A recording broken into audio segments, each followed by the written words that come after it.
So when it comes to direct mail, and I'll tell you the campaign that we're starting with Skylar right now.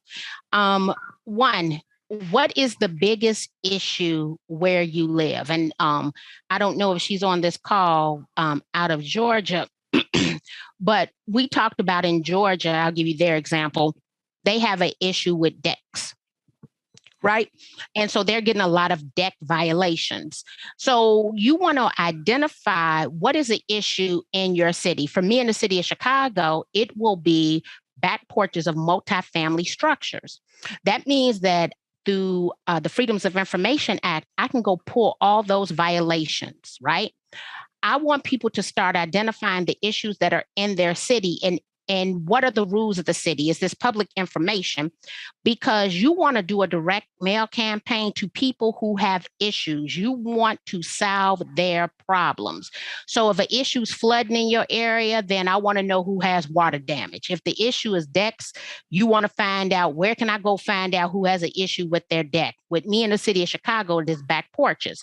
So because so many people didn't pay rent, here would be another issue. The city of Chicago has what we call the real estate landlord tenant ordinance. We are a very tenant friendly city. So it's a lot of people who still have not paid rent. So I want to figure out who's not receiving rent payments. I want to figure out who has a back porch issue. And I said, instead of driving for mastery, we could do driving alley for mastery. A lot of people will clean up and spruce up the front of their properties, but not the back of the property. And I want to jot down those addresses that I'm seeing dilapidated garages. The back porch look like it's fallen in. The grass is not kept up. And I want to mail to those homeowners. So the language we came up with, don't make, never assume that they know, right? So are you robbing Peter to pay Paul? Have your tenants failed to pay you rent in months? Right now is the best time to sell your property in as is condition. You can get the most amount of money right now still for a property that is in as is condition.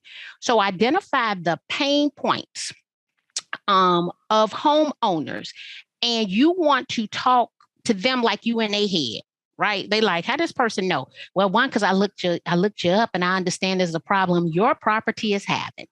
And then if you've not had the opportunity, we have 2 recordings on Driving the Dollar Mastery and his follow-up. And this person specializes in wholesaling properties. Now, I'm not an advocate for wholesaling properties, but I believe you should know wholesalers because every property in your marketplace is not going to fit the needs of the wholesaler.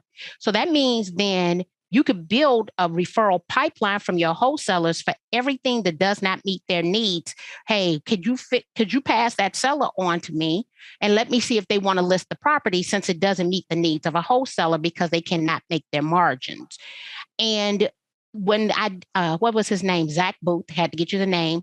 When I interviewed him, I learned so much as a real estate professional, how the wholesaler should be our friends, right? Because they're going to pass on so many things. But he talked about driving for mastery. And I said, in the city of Chicago, because we have all these back porch issues, I shouldn't drive for mastery. I should drive the alley for mastery because there's some things that you're going to see in the alley that you aren't going to see anywhere else. So don't do what everybody else does. Find that one thing that's unique to you that is going to solve a problem that no other realtor is solving. And then you can do those direct mail campaigns. And you want the language and everything about it to resonate